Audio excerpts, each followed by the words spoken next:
Good morning, friends. So there's this book in 1996 called The Millionaire Next Door, and there are these two guys that basically started doing a bunch of research, and they started doing these surveys with people who were millionaires at the time. And they have certain criteria that you need to meet to be considered a millionaire. It's not as simple as having $1 million in assets. They were very specific. And they found a common denominator among all these people who were millionaires. And they put it down into 7 different things that if you fall into these 7 different areas with your habits, with your money, and you're spending all that stuff, then you are likely to be wealthy. And if you don't do these 7 things, then you're likely to not be wealthy. And I wanted to share them. I thought this was interesting. The first thing they found, people who do well financially, they live below their means. So if you make $1,000 a month, then you make sure to spend $800 a month and no more. The second thing that they did was they allocated their time and their money efficiently. The third thing they did was they value financial independence over displaying social status. So if people are in debt, they don't buy that Rolex, they pay off the debt. You don't buy that super nice car, you drive the Honda Civic around until you can afford something more. The number 4 was they did not receive regular cash support from their parents. I thought that one was kind of interesting. They're getting less money, but somehow that helps them to be better with money. Number 5 was their adult children are economically self-sufficient. Number 6 was they were good at targeting market opportunities. And number 7 is they chose the right occupation. That knocks me out of the running. But if you follow these seven principles, they found that you're very likely to do well financially. Whereas if you're missing a number of these, then you're not going to be the millionaire next door. And I thought it was really interesting. But the basic concept of this was they were looking at people who were doing it right, and they're saying, what do they all have in common? And this is something we're going to do this morning. We're going to be going through 1st and 2nd Kings, and we're going to look at people who are doing it right, because we're going to have a long list of kings that we're going to go through, and we're going to say which ones are doing it right, which ones are living a godly life, and which ones aren't. And what are the common denominators between the ones who are doing it right and the ones who are doing it wrong? Now, we're not going to be talking about money. Money is important and money is great, but hopefully as Christians we can agree that it is not the ultimate thing that we are chasing after. In fact, when we die, our money is going to mean nothing. Which is kind of a sad thing when we spend our whole life working and looking at our bank account and trying to save up for retirement, and then you die and it's gone. It doesn't mean anything. It's not going to follow you into heaven. And so we're going to be focusing on something this morning a little more important than money, and that is godliness and righteousness. And we are going to look at these kings, the list of 40 that are represented in 1 Kings and 2 Kings. We're going to ask ourselves, what are they doing right to attain this godliness and this righteousness? And really part of this is there are only a few that get it right. There are 3, in fact, that get like an A+ rating when it comes to their ability to be obedient to God. 3 out of the 40. And so what I want to ask ourselves this morning is, how can we be the few that get this right? Jesus kind of mentions the challenge and the difficulty in getting this right in the Sermon on the Mount in Matthew chapter 7. He says this, "Enter through the narrow gate, for wide is the gate and broad is the road that leads to destruction, and many enter through it. But small is the gate and narrow is the road that leads to life. Only a few find it." A few verses down, it says this in 21. "Not everyone who says to me, 'Lord, Lord,' will enter the kingdom of heaven, but only the one who does the will of my Father who is in heaven. Many will say to me on that day, 'Lord, Lord, did we not prophesy in your name, and in your name drive out demons, and in your name perform many miracles?' Then I will tell them plainly, 'I never knew you. Away from me, you evildoers.'" That verse is terrifying. That's terrifying. Jesus is saying that many people are going to be performing miracles and driving out demons, and then on Judgment Day, they're going to stand before their Maker, and this is coming for all of us. We're all going to die. We all have this incurable disease of death that is going to come for us at some point. We're going to stand in front of our Maker. And Jesus says that many people will say, "Hey, I'm a Christian. Jesus, I've been a Christian my whole life. Jesus, did you see when I performed that miracle? Did you see when I drove out that demon? Like, that's big stuff." And Jesus is going to say, "I never knew you." Many. That's terrifying. I've never driven out a demon before. And yet Jesus is saying that many people will call themselves Christians, do miraculous things, and yet still come up short on Judgment Day.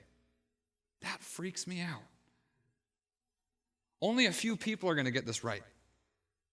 Only a few Christians are going to get this right. Jesus says, narrow is the path that leads to life. I want to make sure that I'm on that path. Now, I don't share this with you to terrify you. I know I said this is terrifying. I'm not saying this to scare you. I'm just saying this to remind us of how important it is that we are intentional.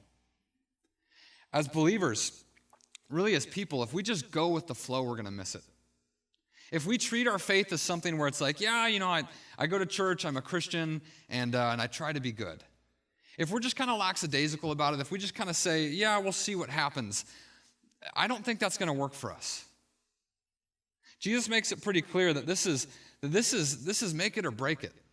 There's an intentionality with our faith that is required if we want to get this right. There are a lot of people who are they're just going to kind of float along and say, yeah, I'm a Christian, I believe in that, but they're going to miss it. I don't want that to be me, and I don't want that to be you. So again, I want to look at these kings, the few that get it right, and I want to ask myself, how can I be like them? How can I do what they're doing and make sure that I'm one of the few that makes it on this narrow path? And so we're going to be in 1 Kings and 2 Kings. We're going to be kind of jumping around, but we're going to start in 1 Kings. And there are, just to kind of bring us up with the context, you have King Saul, who's the first king of Israel, and then he's going to fail, and David is going to replace him. God is going to raise up King David. You've probably heard of him. He's the David and Goliath guy. And then after King David, he's going to have a son named Solomon. Solomon is the one who prays to God for wisdom. God grants him wisdom, and God grants him wealth and health. And he's reigning at the height of the empire. So when Israel's in its golden age, Solomon is on the throne. But this is also when the kingdom begins to decline. Right after Solomon, he's going to have a son named Rehoboam. And Rehoboam is going to have a counterpart named Jeroboam. You can call him Re and J. And Rehoboam is the king of the south, and Jeroboam is the king of the north. And this is the beginning of the divided kingdom. And from this point on, Israel will be a divided kingdom. The kingdom in the north, often called Samaria, because that's where the capital is, or Ephraim, or Israel. And so it's kind of confusing because when these kingdoms split, one is called Israel, and the other one, the kingdom in the south, is often called Judah. And so we have these two kingdoms, and the northern one, again, is Jeroboam, and the southern one is Rehoboam. And Rehoboam is in the line of David, but the northern kingdom is not in the line of David. And through these two kingdoms, we're going to see 40 different kings ruling. And so the first one, I want to read about Rehoboam. And it says this in 1 Kings 14:22. It says, Judah did evil in the eyes of the Lord. Now, Judah is referring to the southern kingdom. Judah did evil in the eyes of the Lord. By the sins they committed, they stirred up his jealous anger more than those who were before them had done. They also set up for themselves high places, sacred stones, and Asherah poles on every high hill and under every spreading tree. So during the reign of Rehoboam, we see that Judah falls into idolatry. And we're going to see that this is going to continue for the kings after him. The majority of the kings that follow Rehoboam, I'm even getting confused here. The majority of the kings that follow after him are going to fall into this same trap. Now, I want to read about Jeroboam now. And again, we're looking for kind of this common denominator when it comes to the kings that get it wrong and the kings that get it right. So that was Rehoboam. Now we have Jeroboam. In 1 Kings 22, it says this, after seeking advice, the king made 2 golden calves. He said to the people, it is too much for you to go up to Jerusalem. Here are your gods, Israel, who brought you out of Egypt. So again, we see the same issue. We see that Rehoboam is failing, Jeroboam is also failing, and they're failing for the same reason. And it's idolatry. In fact, what's interesting about Jeroboam's failure is he's failing with idolatry pretty much in the same way that the Israelites first failed when they came out of Egypt. Do you remember what they did? Do you remember the animal that they made out in the desert? It was a golden calf. And we see that Jeroboam essentially does the same thing. He makes a couple golden calves, and part of this was a logistic issue. All of his people lived in the north, and God told them, I want you to worship in the temple. That was what he wrote down in the Torah.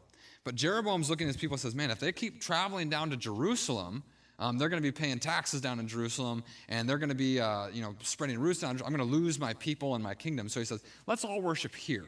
And so part of this idolatry comes from convenience.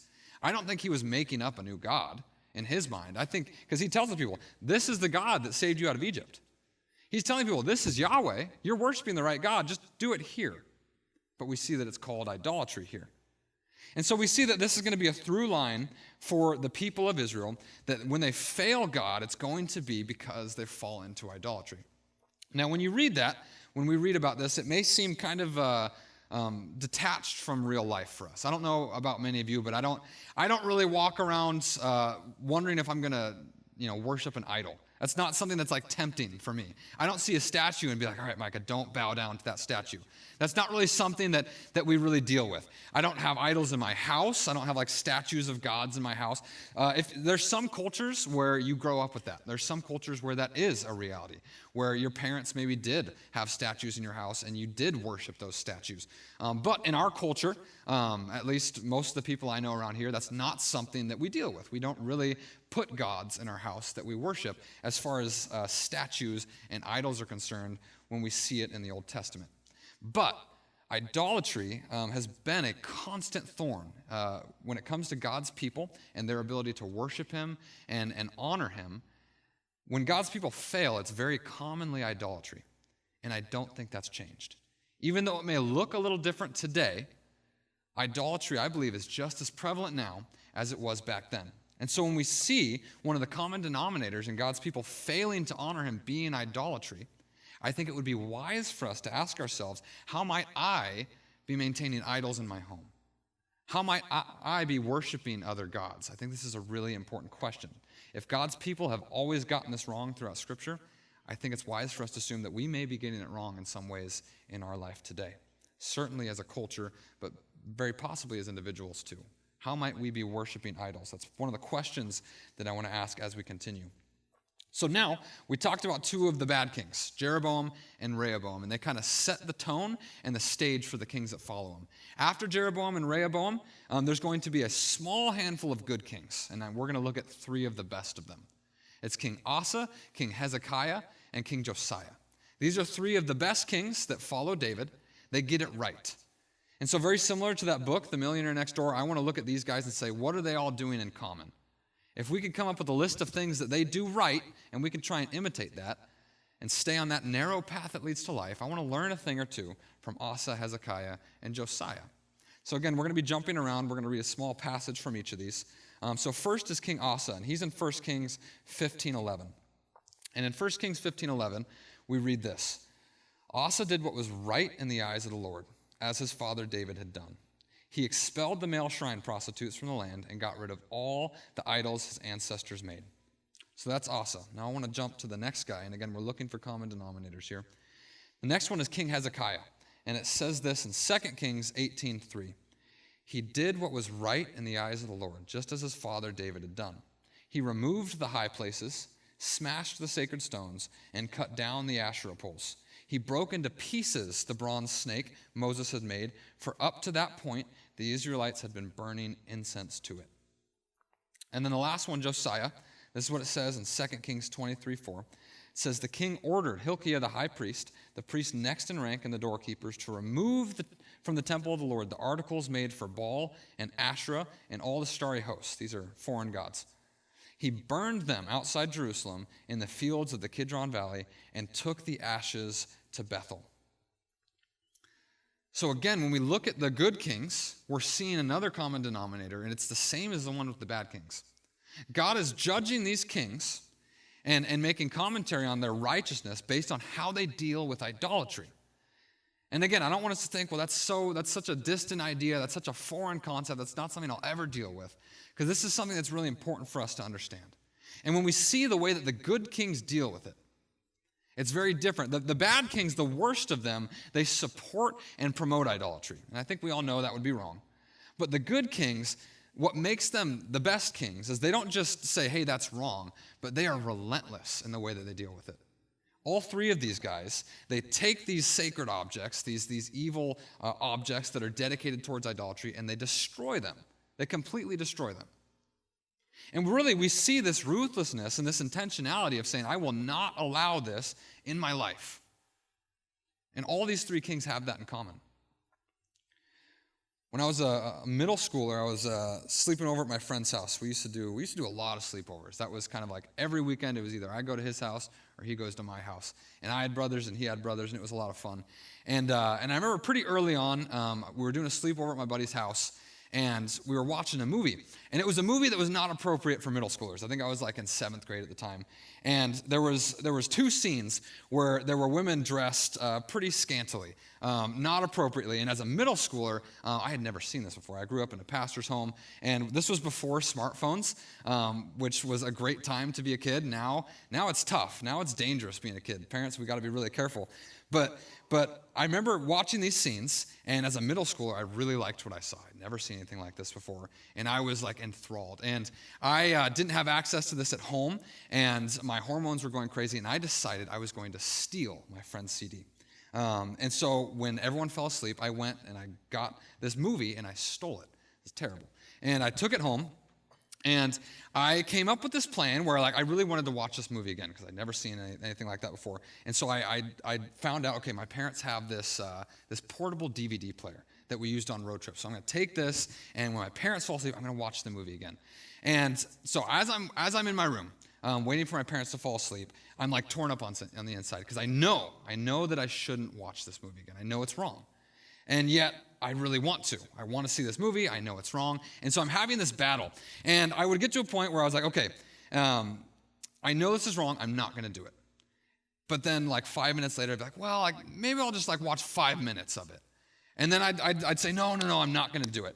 And then I'd go back in my mind and say, well, maybe I will just for a second, just out of curiosity. And I was going back and forth. And I got to a point where I realized if I keep this CD in my room, then eventually I'm going to watch it, right? Eventually I'm going to fail. No matter how many times that I say, I'm not going to do this, it's wrong, I know it's wrong.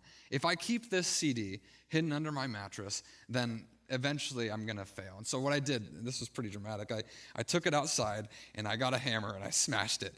And the ethics are a little bit questionable because I stole the DVD, and so I'm kind of breaking something that I stole. I probably should have just returned it. But the principle I think is important, where if we have something within our grasp, within our reach, that we know is wrong, that really serves no other purpose other than sin, then I think we know what we need to do with that. And I share this story because I think we see this with the kings, but I think this is something we often miss when it comes to sin in our lives. When we have these things, these areas or these relationships, or these habits or these friends where we know that we're likely to sin in certain areas or with certain things. Sometimes we say, well, no, I'm doing good. I can control myself. And we tell ourselves, this isn't a bad thing. It's only bad if I abuse it. Or this isn't a bad person. They're only bad if I spend too much time with them. And oftentimes, we will allow these little things to exist in our life. Hide them under the mattress. We say, I'm doing all right. I'm not going to fail.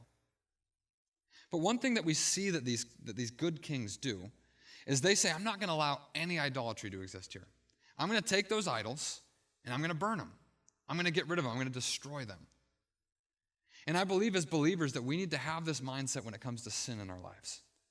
As we've been reading through the Old Testament, I'm reminded of this guy, Achan, in the book of Joshua. Do you guys remember him? Right after the Battle of Jericho, he steals some idols and he puts them in his tent. And that little sin, and he's probably told himself, I'm not going to worship these. I'm just going to sell them. I'm going to sell them, make some money. These are gold statues. They're valuable. And that little thing cost him his life and his family. And oftentimes, we downplay the danger of some of these things that we hide in our life. Say, I'm not going to go that crazy with it. It's not causing major problems right now, so I'm good. But the reality is when we allow just a little bit of distance between us and God, that can very quickly spread like a cancer. And it's dangerous and it's deadly. And as believers, we need to be relentless with those things in our life that put distance between us and God. We need to be brutal and we need to be ruthless. We need to look at those things and say, I will not allow that in my house. And what's hard is oftentimes we look at those things and we can't picture what life would be like without them. Or they're fun. Let's just be real. Some of those things, it's man, I really enjoy that. My friends and I, we enjoy that. And it's hard to look at that and say, I'm going to get rid of that. Because, we've kind of built our life around some of these things. But the reality is God is calling us to follow him. And we don't always see it at first, but life without those things is better. It really is. When we get rid of this stuff and we step more into obedience with God, life is more full and life is better. We can't always see it, but this is where that faith comes in. And the more you get to know other strong believers, the more you spend time with them, the more you see them living, the more you'll say, hey, you know what? They are doing it right and they're enjoying themselves. Like they're having fun. Yeah, they're not getting drunk every weekend, and yeah, they're not doing all this crazy stuff. And I thought that was fun. I thought that was life, but the reality is like they're living a full life, and I want that. Yeah, they're not chasing after money, and they're not as rich as I'd like to be, but you know what? Like, they're happy. And we need to kind of make peace with that in our mind of we can get rid of these things and still find joy. In fact, we can find more joy doing things God's way. Now, when we talk about idolatry, I want to kind of bring up two examples of idolatry that I think are prevalent that we deal with on a regular basis. So there's kind of two definitions that I want to do. The first one is worshiping something of our own making. This is one definition of idolatry that I want to go with. Worshiping something of our own making. So this is similar to the Old Testament when they would fashion an idol out of gold or out of silver. They'd place it in their house and they'd worship it. They'd say, this is the god of Asherah, and this god is going to bring rain on my land. The second example that I want to go with, and we'll get into each of these, is participating in worship-like behavior in a secular setting. And so this was also very common in the Old Testament, where they would participate in some kind of ritual. They would make a sacrifice, and they would attribute this behavior or this practice to something other than God. And these are both forms of idolatry, and I believe they both play out differently in our lives today. Worshiping something of our own making and participating in worship-like behavior in a secular setting. Both of these are idolatry, and both of these, I believe, trip us up today. And so what does that mean, though? I think it's important for us to understand what idolatry is in order to avoid it. And so this first definition, worshiping something of our own making, I think a lot of believers, a lot of Christians fall into this without even knowing it. I want to put a picture up of this guy named Thomas Jefferson. Thomas Jefferson, he was an important guy. He's on our, is he the $20 bill? He's the 20, yeah. So Thomas Jefferson's on the $20 bill. He's an important guy with American history and everything. But some people don't know that he wasn't a Christian, he was a deist. So if you're not familiar with what that means, essentially he believed in a higher power, but he didn't believe that this higher power wanted any relationship with us, didn't believe that this higher power influenced any of their divine authority or ability in how we lived. He just kind of believed in a good God that set morals and that we should try and be good too, and if we're good, we'll make it to heaven. And so what he did was he made his own Bible. And this was, you've heard the term cut and paste. He actually had a razor blade and glue, and he cut out the parts of the Bible that he liked and pasted them with glue into a new book. And so he cut and pasted his own Bible. I want to put a picture of that up here, and you can see, I don't think this is real. I think this is just a rendition that someone made. But essentially, this is what his Bible looked like after he was done with it. And he made a new Bible. And in this new Bible, he kept only the teachings of Jesus that he liked, and only the events of Scripture that he agreed with. Everything else, he left back in the Bible. And so we have, and he didn't call it the Bible, he called it something else. But with this, we have a form of idolatry. Because essentially what he did was he created his own God. Now, he still called that God Jesus, and he still called his faith Christianity. But the reality is he was worshiping in a way to where he was worshiping a God of his own making. And I think a lot of people still do this today, where we take our Bible and we say, ooh, I don't like that verse. Oh, I don't like that story. That doesn't really go with my political view. That doesn't really go with the way that I view, politics and all this stuff. I don't like that. So let's adjust that. Let's reinterpret this passage. And I think a lot of us do this subtly, where we say, I'm still worshiping God, I'm still a Christian, but we modify God in a way to where he's not God. Whoever Thomas Jefferson was worshiping, that was not Jesus. He said some of the same things as Jesus, but that wasn't Jesus. And I think there are a lot of Christians today where they have the cross and they go to church, but whoever they're worshiping is not the God of the Bible because they have abandoned the Bible. And so it's really important for us, and this is why we're spending a whole year going through the Bible. It's really important for us to have a shared understanding of who God is, this God that we worship. Because if we're not careful, if we don't know who God is, we will turn him into whatever we want him to be. We will use God and change God to support the direction we want to go. And that's not worshiping God. That's worshiping something that we make. That's idolatry. And we need to be very careful about that. So the next one, participating in worship-like behavior in a secular setting. This one's really common. There's this book by James Smith, and it's really interesting.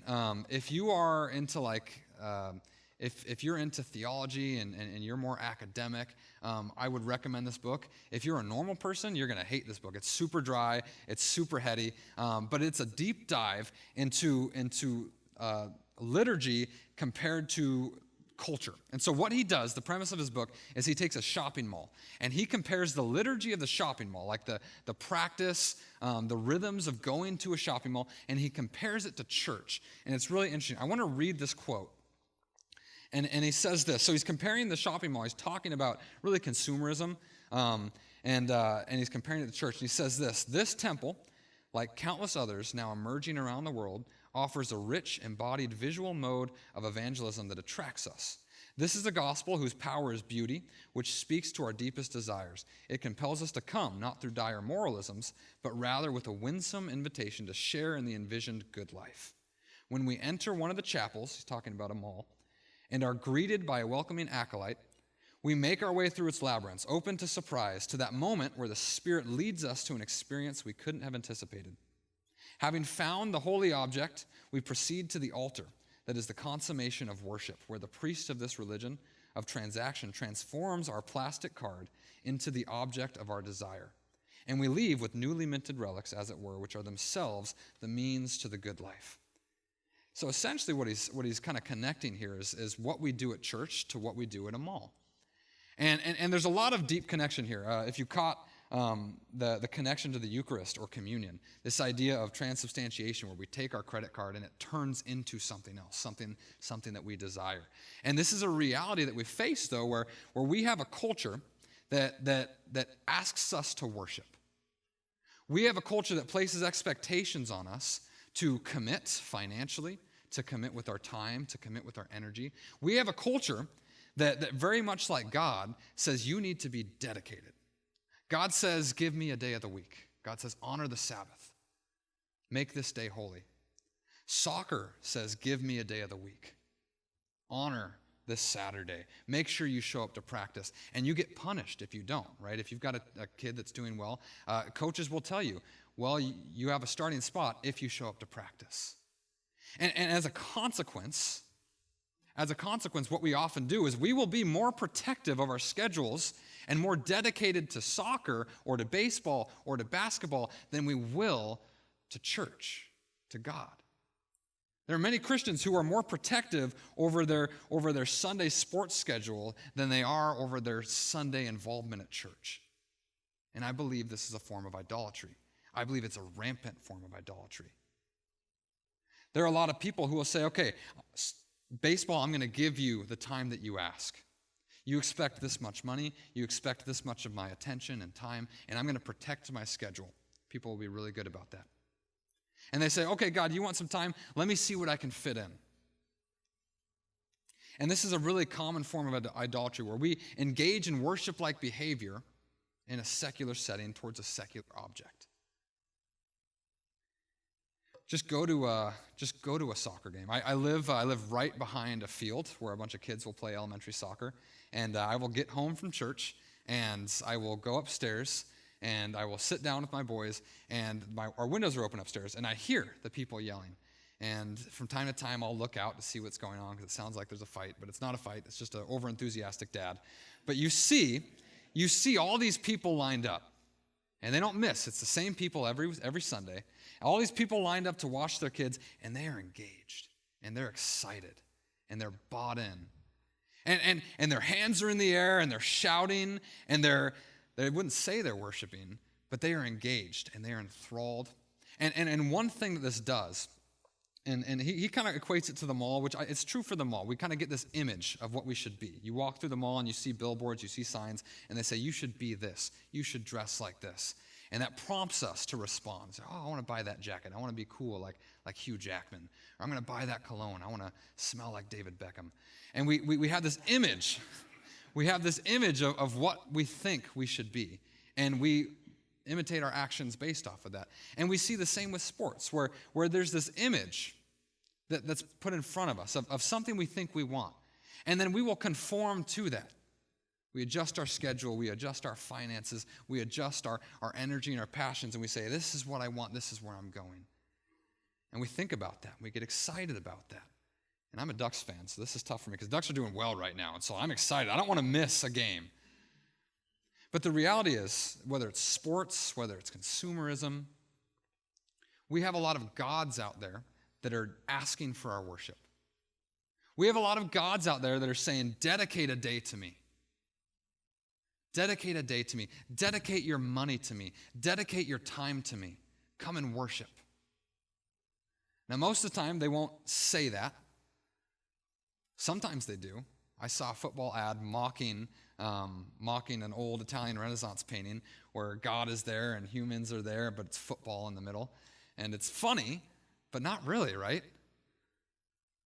There are a lot of gods out there with little g that are asking for you to worship. And because we don't call them gods and because we don't look at it as idolatry, we dismiss our worship-like behavior, our worship-like commitment. Another definition of idolatry is when we place something above God. And that's a tough definition because there are a lot of things that when we look at where we're putting our time and energy and excitement, there are a lot of things that can very easily and quickly end up above God. And so I want to challenge you when it comes to idolatry to look at your life and to be relentless. To look at what's going on, to look at your schedule, to look at the things that are asking you to bow down. Whether it's your image, whether it's sports, whether it's money. I forgot to put up one slide. I want to put up one more slide. Josh, can you do the when they're worshiping the golden calf in the desert? Maybe you put it up. Maybe I just missed it. But there's a slide that I have where Israel's worshiping a golden calf. But then if you go to New York today, you'll see another golden calf. Can you put up the next one, Tony? We have this statue in New York. We're not even hiding it, right? Like when we talk about idolatry, when we talk about worshiping, a lot of us worship money. And we don't call it idolatry, but we chase after it. And we shape our schedule around it. And so I just want to encourage you, before we close out here, I want to encourage you to take idolatry seriously. There is a narrow path that leads to life, and there is a broad path that leads to destruction. And when we look at all these people who get it wrong in the Old Testament, we see that are constantly failing God by worshiping other gods.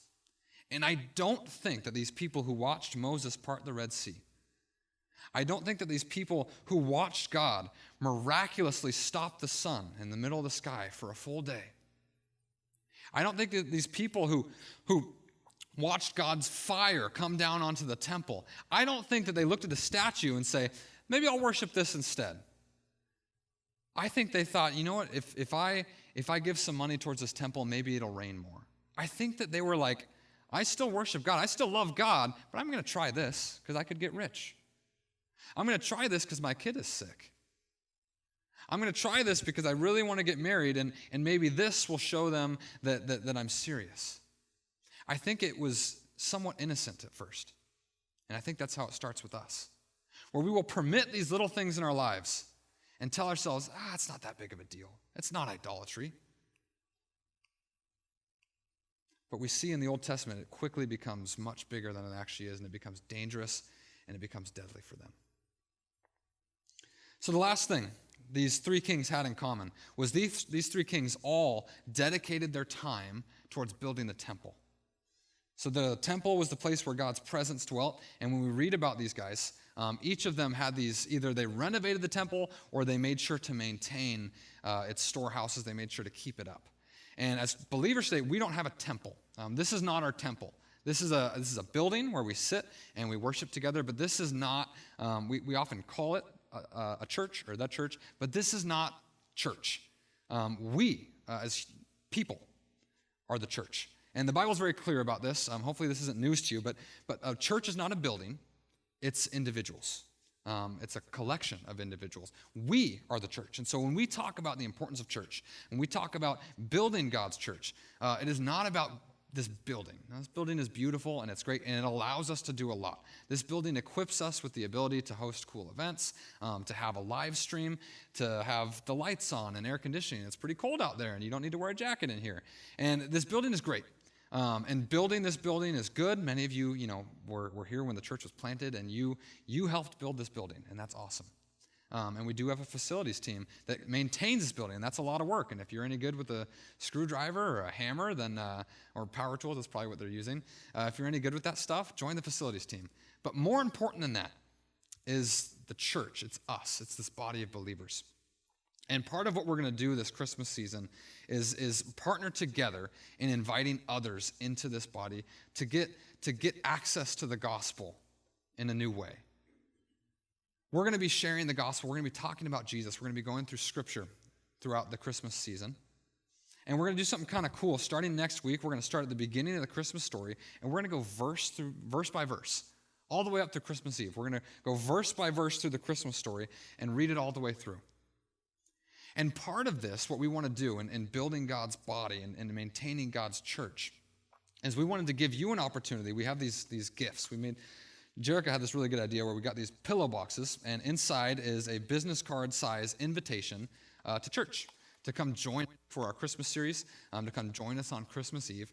And it's a really easy way to give someone a gift, and there's an Andes mint in there, and so that's delicious. They have those at Olive Garden. I love them. And so there's an Andes mint in there, and there's also an invite to church. And so we wanted to give you an opportunity to just have an easy way to give someone a gift. Don't bait and switch them. Don't be like, hey, there might be a gift card in here, because there's not. And they're going to be really bummed when it's just an invitation to church. But in here is an invitation to church, and we wanted to make it easy and accessible for you to give these to people. But I want you to be prayerful about it. I don't want you to take this and to keep it in your car and just kind of forget about it, or maybe I'll give it to someone if I remember. I want us to be thoughtful about who we might invite to church, about who needs to hear the gospel. There's this guy at our church who is new to church, and he cuts hair. I was getting a haircut from him a couple weeks ago, and he was telling me how he started coming to our church. And he was telling me that he was driving and he was talking to someone, and it was a girl, and she was telling him about what God was doing in her life, and it sparked something in him. And it was a quick conversation with this girl, and then she left and she moved to New York or something like that. But he had this something sitting in his chest where he knew after that conversation that God was calling him to something, but he didn't know what that meant. And then a few days later, someone from our church ran into him. And so this guy was driving Uber. And so this is how he's having this conversation with people. And so he goes and picks up someone from our church, a stranger. And as they're driving, this guy from our church had just gotten back from a mission trip to the Philippines. And this guy who's driving Uber is from the Philippines. And this guy at our church started telling him about what God was doing, and then says, hey, you should come to church. And that is exactly what this guy needed to hear. God had already started working something in his life.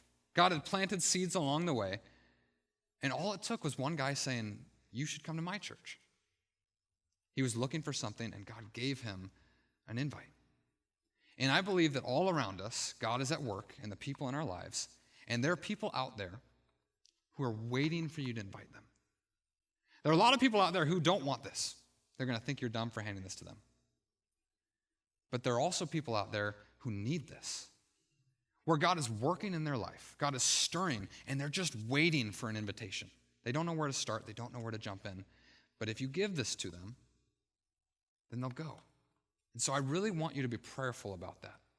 I want you to be prayerful about this. And so we're going to close with a song. And as the worship team is playing, and before they dismiss you, I want to invite you to come up and get one of these gifts. And I want you to hold on to it, and I want you to pray about who you might give this to. I want you to pray about what God might be doing. We have a lot coming up for Christmas. We've got if you're a lady at our church, you can invite someone to our women's Christmas dessert. That's a really easy invitation. Say, come have some good food. The women after church today are going to start decorating this place. It's going to look totally different. This is what happens when the guys are in charge of decorating. We just get a couple trees. But next week, the girls are going to take their crack, and it's going to look a lot better. And if you're a lady, I want to encourage you to think about inviting someone to this women's Christmas tea.